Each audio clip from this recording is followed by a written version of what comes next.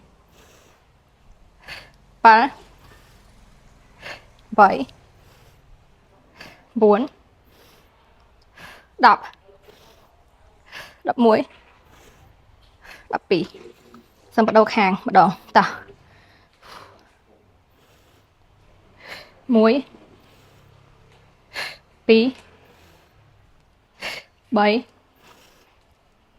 4 5 6 7 8 4 10 11 12 ចង់មានរៀងស្អាតអត់បងប្អូនទាំងអស់គ្នាបច្ចុប្បន្នខ្ញុំកំពុងតែធ្វើការបើក promotion ចូលទៅក្នុងក្រុមដែលខ្ញុំរៀបជារបបអាហារជូនបងប្អូននៅក្នុងការញ៉ាំនៅក្នុងផែនការសមគីឡូណាបងប្អូនឬគាត់ចង់បានរៀងស្អាតស្រកគីឡូស្រកខ្លាញ់ឆាតចូល page បានណាអូ12ដងចុកខ្លាំងចាអញ្ចឹងបងប្អូនតាក់ទងទៅលើ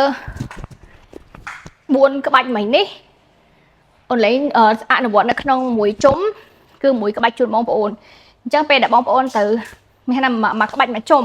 អញ្ចឹងពេលដែលបងប្អូនទៅអនុវត្តជាក់ស្ដែងធ្វើឲ្យបាន3ជុំខ្ញុំធ្វើតែមួយជុំហ្នឹងបងប្អូនហត់សាហាវមកហើយគឺដឹងថាឈឺផ្លូវរបស់យើងខ្លាំងចាអញ្ចឹងបងប្អូនកុំភ្លេចទៅអនុវត្តទាំងអស់គ្នាហើយបើសិនជាចង់បានលំហាត់តាក់ទងទៅលើជើងច្រើនណាអាច comment នៅក្នុងវីដេអូមួយនេះចាំវីដេអូក្រោយខ្ញុំជួបគ្នាមួយឃ្លីបទៀតហើយបងប្អូនដែលគាត់ចង់បានខ្សែណាអូនលេងមានគ្រប់កម្រិតចាលេខ20នេះគឺជាកម្រិតដែលធូរជាងគេតែយើងអាចហាត់ជាមួយនឹងលំហាត់ដូចមិញដែលអូនលេងធ្វើពីក្បាលវីដេអូហ្នឹងឬក៏មានលំហាត់មួយចំនួនទៀតគឺយើងអាចប្រើជាមួយនឹងខ្សែហ្នឹងបានហើយសម្រាប់លេខ90គឺជាលេខដែរ តឹងជាងគេបងប្អូននៅពេលដែលបងប្អូនធ្វើការហាត់ណាតឡើងកម្រិតខ្សែ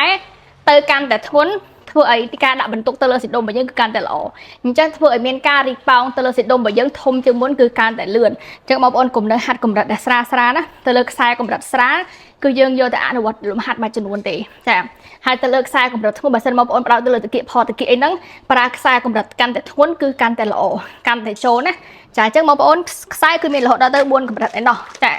លេខ20លេខ40 60ជាមួយនឹង90បងប្អូនដែលគាត់ចាំបានខ្សែអាចធ្វើការឆាតចុះពេកណាលេខក៏មានជាមួយនឹងវីដេអូហាត់ជាមួយនឹងខ្សែនឹងជួយបងប្អូនទាំងគ្នាផងដែរអញ្ចឹងចាំជួបគ្នាវីដេអូក្រោយទៀតជំរាបលា